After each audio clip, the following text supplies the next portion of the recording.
Good morning, boys and girls. My name's Rebecca Harvard Barnes, and I'm the Director of Children's and Youth Ministry at Mount Bethel Presbyterian Church, and welcome to today's Time with Young Disciples.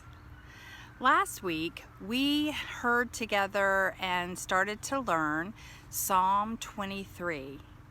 Today, we're going to hear together and talk a little bit about what Psalm 23 means to us. It starts, "The Lord is my shepherd, I shall not want.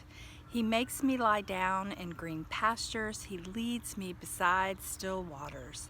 He restores my soul. He leads me in right paths for his name's sake." Well, so boys and girls, what does that mean? What does it mean, the Lord is my shepherd? My shepherd? What's a shepherd? Well, a shepherd is a person whose job it is to guard the livestock. Back in Jesus' days, they would be sheep or goats, and the shepherd would keep them safe and keep them fed and keep them warm and dry. And we don't have shepherds necessarily in our lives, but what we do have are moms and dads or aunts and uncles or grandmoms and granddads, people who take care of us. They are our shepherds. So David, the author of this psalm, is having us think about the fact that God is like a caregiver, a shepherd, like our parents. So the Lord is my shepherd, I shall not want. I don't need anything. I don't need anything if I put my love and trust in God. He makes me lie down in green pastures. He leads me beside still waters. He restores my soul. What in the world does all this mean? It means that with faith and trust in God, we will have plenty of cool water to drink. And we will have time to relax, time to rejuvenate, recreate. And this is what that first part of Psalm 23 is talking about. The second part of Psalm 23 goes like this: "Even though I walk through the darkest valley, I fear no evil, for you are with me.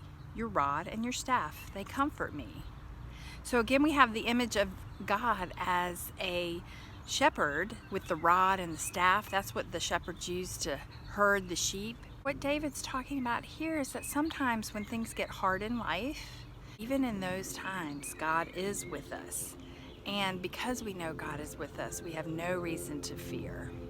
The last part of Psalm 23 says this: "You prepare a table before me in the presence of my enemies.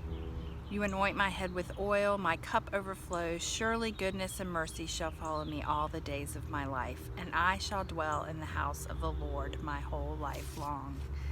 This is like David saying that God is going to prepare for us, especially for us, a beautiful dinner. And it's going to be just for us, even in the presence of our enemies. It talks about cup brimming over, and that's kind of like thinking about whether or not a glass is half empty or half full. With love and trust in God, you can be sure your cup is brimming over. It is overflowing with goodness. The last part of this psalm talks about the promise that no matter what, God's beauty in the earth and in the world and in our loved ones will always be with us, and they will chase after us every single solitary day of our life. And then when our life is over, we will be with God forever and ever. That's kind of a breakdown of that psalm. I invite you and your families to go through line by line and talk about what the psalm means to you. Let's hear it again from the top. "The Lord is my shepherd, I shall not want. He makes me lie down in green pastures. He leads me beside still waters. He restores my soul. He leads me in right paths for his name's sake.